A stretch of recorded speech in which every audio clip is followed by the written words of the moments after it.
Hola, ¿qué tal? ¿Cómo están? Bienvenidos a RPP. Yo soy Paloma Verano y hoy por nuestra campaña Mujeres de Cambio les vamos a contar sobre una promesa que ha hecho el país a nivel internacional para conseguir la tan ansiada igualdad entre hombres y mujeres, igualdad de oportunidades entre ambos. Para hablar de este tema, hoy día nos acompaña una experta que es Alexandra Ames. Ella es jefa del Observatorio de Políticas Públicas de la Universidad del Pacífico, que ha ido analizando este tema y cómo nos encontramos. Así que gracias, Alexandra, por estar aquí. Hola, ¿qué tal? Encantada de estar aquí. Gracias por la invitación. Bien, primero, bueno, yo he hablado de una promesa, ¿no? Pero más que promesa, es un compromiso formal a nivel internacional con muchos países, bueno, con todos los países de las Naciones Unidas. Cuéntanos de qué trata este compromiso, esta hoja de ruta, por así decirlo, porque hay una meta de cumplir, ¿no? Hacia el 2030. Cuéntanos un poquito acerca de esto y en qué momento comenzó. Efectivamente, esto se trata de la Agenda 2030, la Agenda al 2030 de los Objetivos de Desarrollo Sostenible de las Naciones Unidas, que tiene 17 objetivos vinculados a la mejora de la calidad de vida de las personas, tanto en términos económicos, sociales y ambientales. Y dentro de estos 17 Objetivos de Desarrollo Sostenible está el ODS 5, que es justamente el objetivo, o el ODS, como se llama en chiquito, el ODS 5 que busca la igualdad de género, la igualdad de oportunidades para hombres y mujeres. En esa línea, el Perú es uno de los países que efectivamente, como dice, se ha comprometido a cumplir esta agenda al 2030. Y de esta manera, este ODS 5, este objetivo que busca la igualdad de oportunidades para hombres y mujeres, tiene una serie de metas e indicadores que estarían ayudándonos a plantearnos justamente la hoja de ruta como país para ver cómo vamos, dónde estamos y cuánto nos falta para cerrar nuestras propias brechas. Ahora, tú has mencionado que el término es igualdad de género y aún siendo 2021, aún hay un poco de confusión acerca de este término, realmente qué es lo que busca, cómo podemos ponerlo en ejemplos, por ejemplo, por decirlo, o algunos casos puntuales, qué es lo que realmente se busca para tener esa igualdad de oportunidades, igualdad de género. Bueno, se ve el tema de la igualdad de género básicamente desde la igualdad de oportunidades, desde la perspectiva de que tanto hombres y mujeres tengan las mismas oportunidades de acceder a la misma calidad de vida. Podría parecer insólito que, como bien dices, en pleno siglo XXI esto no sea así, pero lo cierto es que los indicadores, los datos nos dicen que en realidad todavía hay una brecha, una distancia que separar, ¿no? Y lo vemos, por ejemplo, en estas diferentes metas que tiene este ODS, y uno de ellos está relacionado, por ejemplo, con la brecha salarial, en donde vemos que las mujeres ganan, esto es un hecho, esta no es una opinión, reciben menos ingresos que los hombres. Inclusive si se compara el trabajo, el mismo trabajo que hacen los hombres en comparación con el mismo trabajo que hacen las mujeres, se ve que el ingreso, la remuneración de las mujeres viene a ser menor que el de los hombres. Entonces uno viene a preguntarse por qué esta diferencia, ¿no?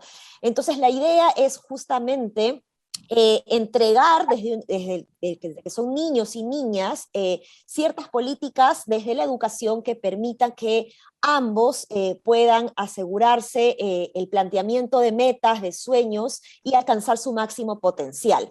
Lo que vemos desde la perspectiva de alcanzar el máximo potencial es que los hombres tienen más oportunidades de ascender en una carrera, mientras que para las mujeres existen ciertos obstáculos que les estarían impidiendo realmente ascender en esta carrera. Y aquí me refiero, por ejemplo, a las políticas vinculadas a la economía del cuidado. Normalmente, todas las actividades que están relacionadas con el cuidado del hogar, con el cuidado de los niños, de los adultos mayores, está respaldado en su gran mayoría en las mujeres. Y este trabajo también en su gran mayoría, lamentablemente, sobre todo en países donde no tienen adecuados sistemas de protección social ni sistemas de servicios públicos en esta línea, son las mujeres que se encargan de este trabajo y desde una perspectiva no remunerativa.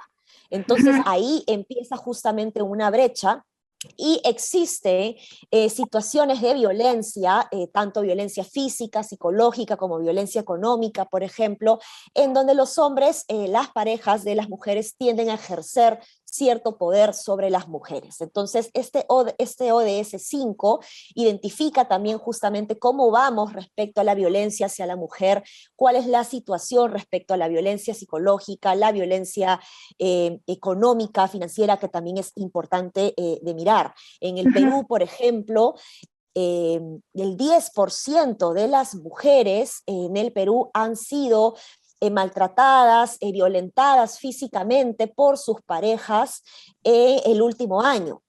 Esto es una cifra bastante grande que si lo dividimos por regiones, vemos que en las regiones andinas como Apurímac, Cusco, Puno, estas cifras llegan a pasar el 15% de la población femenina que sufre esta situación o que ha sufrido esta situación en el último año de su vida.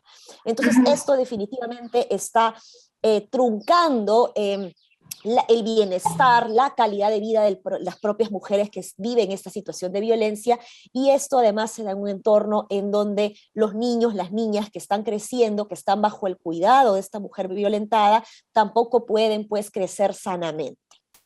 Ahora tú has mencionado algo bastante importante, que es en la distribución de roles en el hogar, por ejemplo. Según la encuesta nacional del uso del tiempo, que es la única que se ha hecho en el 2010, en promedio las mujeres destinan más de 23 horas más que los hombres a los roles del hogar, ¿no? Cocinar, limpiar, atender a los hijos.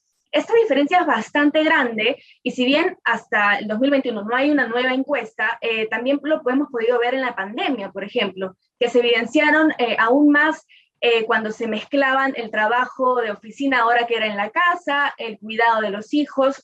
Entonces, y sé que eso también es parte de una de las metas, ¿no es cierto?, de este ODS. ¿Cómo podríamos decir que la pandemia ha afectado lo que ya íbamos avanzando? De repente, ¿cuáles son las metas en las que hemos avanzado más, en las que aún nos estamos estancando para conseguir esta igualdad de género?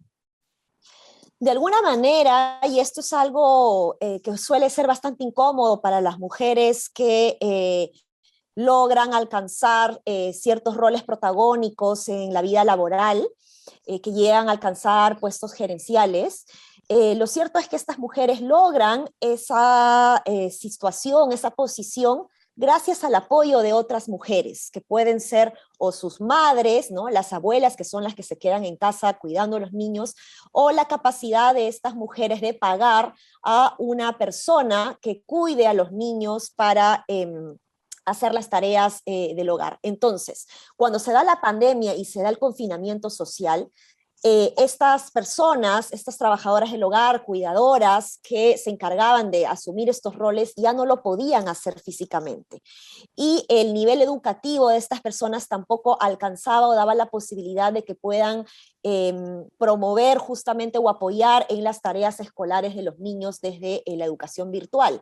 Entonces se necesitaba que sí o sí uno de los padres, si es que no los dos, sea quien pueda tomar las riendas de ese vacío que estaba dejando este rol de un cuidador o cuidadora a quienes se le pagaba, ¿no?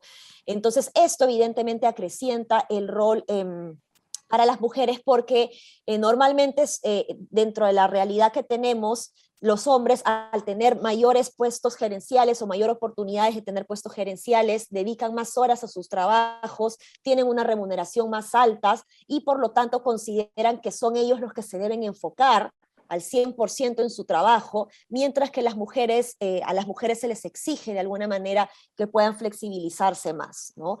Creo que la pandemia ha puesto a prueba a diversas parejas, primero para ver cómo responde justamente el lado masculino, digamos, la pareja masculina, en el sentido de que se reconoce como un rol importante dentro también de la gestión del hogar. No se trata de que el hombre ayude a las tareas del trabajo. El hombre no ayuda. Ayudar es dar algo de ti para algo que no es tu responsabilidad. Pero cuando asumes esta responsabilidad, ya no estás ayudando, te estás encargando, estás siendo parte del equipo, ¿no? Entonces, como digo, creo que la pandemia también ha puesto a prueba a diversas parejas que han entrado en mucha tensión, y en el mejor de los casos, pues esto se ha sabido acomodar, y en donde los hombres cada vez más son conscientes de que cocinar, lavar, planchar o cuidar a los niños no es un rol monopólico de las mujeres, sino que es un rol de la paternidad en general, ¿no? En el peor de los casos, esta tensión más bien lo único que ha hecho es cargar más el peso sobre las mujeres, mayor tensión de reclamo hacia el hombre y probablemente un entorno de violencia nada beneficioso para ninguno de los miembros de la familia, ¿no? Ahora, ahí hay un trabajo bastante arduo que se tiene que hacer desde las autoridades, ¿no? Este ha sido un año electoral, tenemos nuevas autoridades y para conseguir alcanzar este objetivo hacia el 2030 nos quedan solo 9 años. ¿Qué es en lo que tendrían que poner prioridad las autoridades, la sociedad civil, en general como ciudadanía? ¿Cuáles son estas metas en las que tenemos que jalar un poquito más, que tenemos que empujar un poquito más para conseguir ese objetivo? Bueno, el país, desde las políticas públicas, tiene un plan multisectorial para la igualdad de género y esto es sumamente importante, porque creer que la política de género es una política pública exclusiva del Ministerio de la Mujer es un error.